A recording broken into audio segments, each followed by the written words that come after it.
Hey, what's up guys? Me Kevin and I'm back for another video for you guys. So ngayon, i-review natin tong mouse ito. This is the Attack Shark X6. So gumagamit na ako ng Attack Shark R1 for about 3 months already and I'm really impressed by its performance. Ililink ko sa baba kung saan nyo pwede mapanood to. So sa mga hindi nakakaalam, sa Attack Shark is a fairly new brand dito sa Pilipinas at nandun sila sa mga budget side ng mga mouse natin. So ito ngayong i-review natin. This is the Attack Shark X6 at nagulat ako sa presyo nito. It's only about 1,200 to 1,300 pesos only dito sa mouse na ito.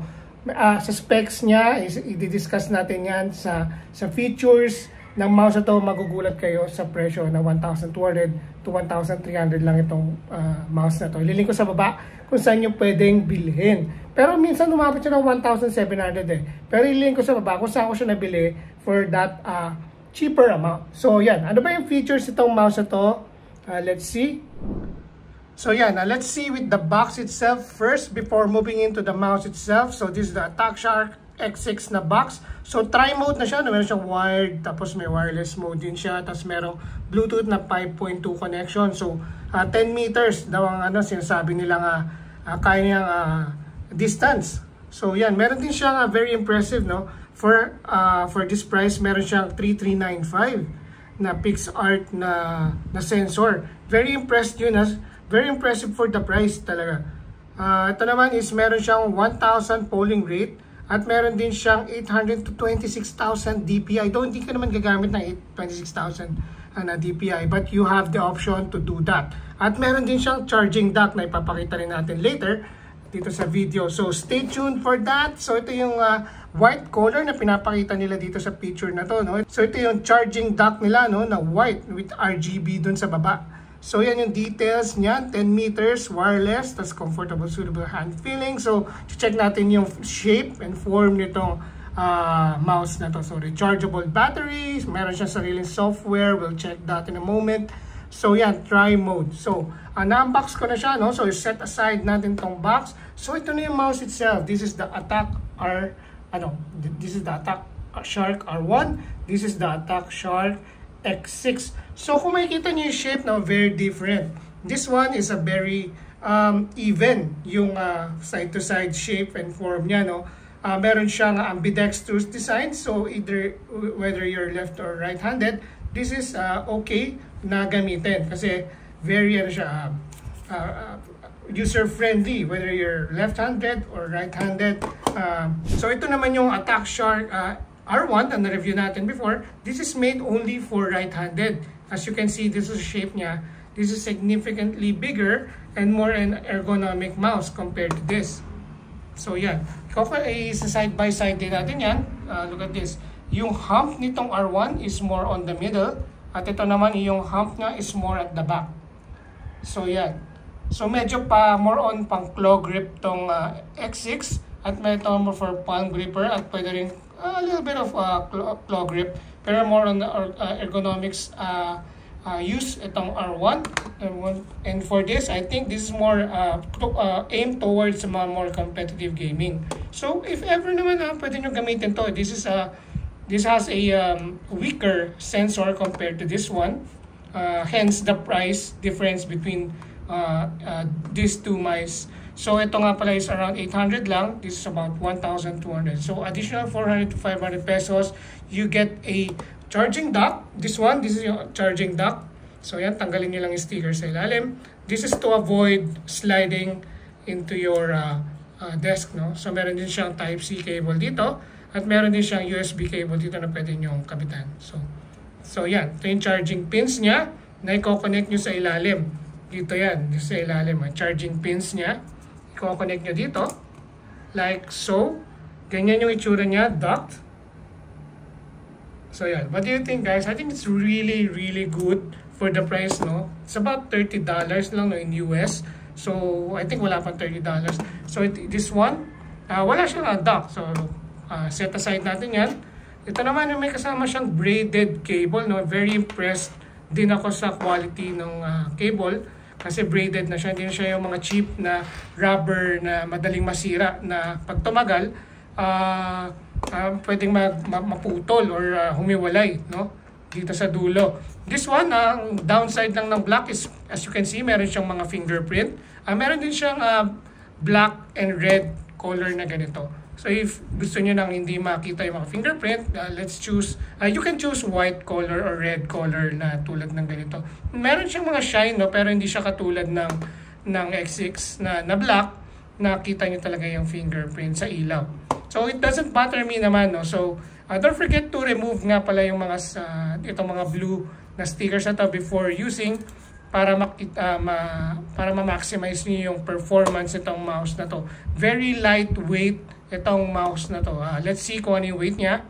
So yan, so they're claiming na 49 grams lang tong mouse na to. And I can see why, kasi sobrang gaan niya, no, sa kamay. So hindi naman siya super gaan, pero it's really lightweight. So very comfortable in sa hands, no, kahit ambidextrous siya. Well, as for me at least, no, I have a medium to large size ng hands. And I can say na very comfortable naman, lalong-lalo na may grooves dito sa sides. Kung makikita nyo, pwede nyo i-rest yung fingertips nyo dito. Your middle finger and your index finger pwede mag-rest dito. At yung clicks naman niya is very crisp. Yan, mag-ano muna tayo. Pakinggan nyo yung click.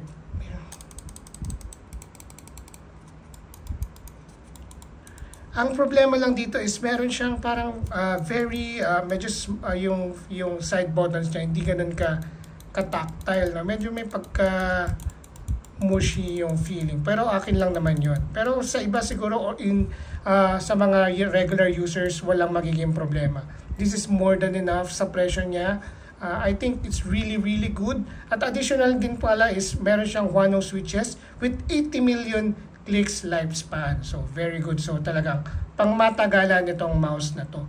At meron din siyang 200 hours na battery. They're claiming na meron siyang 200 hours na battery with TTC encoder na mga switch. So meron din siyang sariling driver, as I said earlier. Very versatile, no? Kasi pwede siya sa Windows and Mac. So yeah, I'm very impressed with the mouse itself for all these features. Yan yung shape niya. Ito sa ilalim, may grooves dito. So itong mga switches and buttons dito sa ilalim, you can connect this with several multiple Bluetooth devices. No? You can connect it on your laptop or your PC or on your phone. So pwede siya kasi meron siyang dito BT1, BT2, BT3. This one has on your left side, this one is for your wireless mode. Sa off, turning it off. Sa gitna, meron din siyang Bluetooth sa baba. So this is the buttons for your switch mode on switching Bluetooth connectivity. So yan, dito naman sa baba is meron siyang dock nung wireless dongle na kinabit ko ngayon sa dock, which is here. Ito na yung dock natin. Dito yung itsura niya na RGB. Grabe, no? Rainbow effect. Very nice and very vibrant yung color. I'm really impressed. Kahit maliwanag dito sa office, ay matingkad pa rin siya. Lalo pag medyo dimmed yung room nyo. I think it's really good. So let's try on docking our mouse. So ganyan. So yan. It will charge your mouse pag naka-dock. So ganyan. So may indicator dyan sa taas na it's charging. So yan. Ganyan yung itsura niya. Parang siyang spaceship. So yan. I'm really impressed by its features. Lalo may sariling charging dock. May braided na cable, merong USB na kabitan dito sa likod for your wireless dongle. Yan, ganyan yung tsura niya. So pag di nyo ginagamit or watching something, you can just charge your mouse like this. So 200 hours of battery life, they claim. So yan, very impressed by this mouse. So yun. So that concludes my very short and very brief review or impression about this Attack Shark X6. There's a lot of Attack Shark models out there, but this one, I think this is one of the best. Kasi yung quality, the build quality itself, the weight, the overall distribution of the weight, the performance, the features it has. Meron siyang dock, charging dock, meron siyang RGB, meron siyang sariling software, lahat-lahat nandun na. Meron siyang PixArt 3395. That's the most impressive thing. Kasi yung sensor na yan, kinakabit yan sa mga high-end and more competitive gamers or competitive mices na in the market. But this one, for the price na pang entry level, 1,200 to 1,300, nothing can beat this. I think this is one of the cheapest na merong ganong sensor, no? So, if you're a claw gripper na naghahanap ng mura at naghahanap ng very jam-packed na features, this is one to consider, Attack Shark X6. Once again, i-link ko sa baba kung saan nyo pwede bilhin. If you have questions, let me know. Pwede kong answer kung ano yung mga question nyo regarding this mouse. I'm not gonna show gameplays or mga games na ginagamit ko tong mouse na to. Marami dyan sa internet, sa YouTube. You can just search it and how it performs. But for me, it's more than enough sa features. Sa features pa lang, sa price, I don't think anything can beat this mouse currently in the market. I really, really do. So thank you guys for watching. Again, hopefully nakatulong ako sa inyo sa pagpili ng mouse nyo. And if you have many more questions regarding this mouse or other mouse, kahit itong R1, if ever may questions kayo, let me know in the comment section down below. Thank you guys for watching, and I'll see you guys on my next video.